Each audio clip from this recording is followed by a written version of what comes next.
আসসালামু আলাইকুম ওয়া রাহমাতুল্লাহি ওয়া বারাকাতুহু। আলহামদুলিল্লাহ, ইন্নাল হামদালিল্লাহি ওয়াহদা, ওয়াসসালাতু ওয়াসসালামু আলা মান লা নাবিয়্যা বা'দা, আম্মা বা'দ।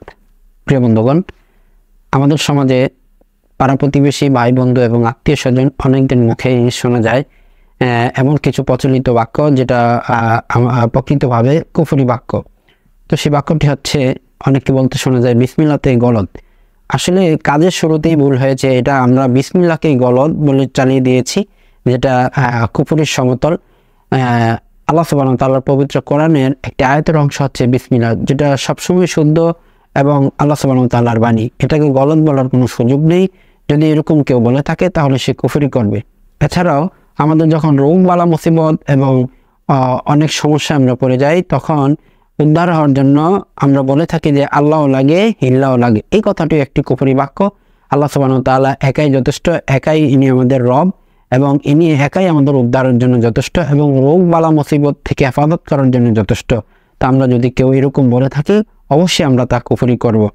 এছাড়াও আমরা অনেককেই বলে থাকি যে মহাভারত কি কখনো অশুদ্ধ হয়ে গিয়েছে? এই কথাটিও একটি ভুল বাক্য। মহাভারত সবসময় অশুদ্ধ রয়েছে, এটা একটা উপন্যাস মাত্র। তাছাড়া পৃথিবীতে যত গ্রন্থই রয়েছে, সকল গ্রন্থেতেই কিছু না কিছু ভুল প্রমাণিত হয়েছে এবং ভুল রয়েছে একমাত্র পবিত্র আল কোরআন ছাড়া। তাহলে আমরা কখনোই এরকম কথা বলবো না যে মহাভারতকে অশুদ্ধ হয়ে গিয়েছে। সম্মানিত বন্ধুগণ, আরও কিছু বাক্য রয়েছে। আমরা আমাদের ছোট্ট ছেলে মেয়ে বাচ্চাদেরকে বলে থাকি আদর করে যে লক্ষ্মী ছেলে, লক্ষ্মী মেয়ে। এই কথাগুলো কুফরির সমমান। কেননা হিন্দুদের দেবদেবীর নাম হচ্ছে ধন সম্পদ এবং ভাগ্য নির্ধারণকারী দেবদেবীর নাম হচ্ছে লক্ষ্মী।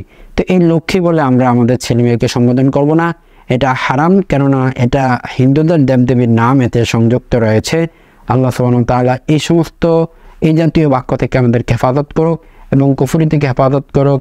সুবহানাকাল্লাহুম্মা বিহামদিক, আশহাদু আল্লা ইলাহা ইল্লা আনতা, আস্তাগফিরুকা ওয়া আতুবু ইলাইক।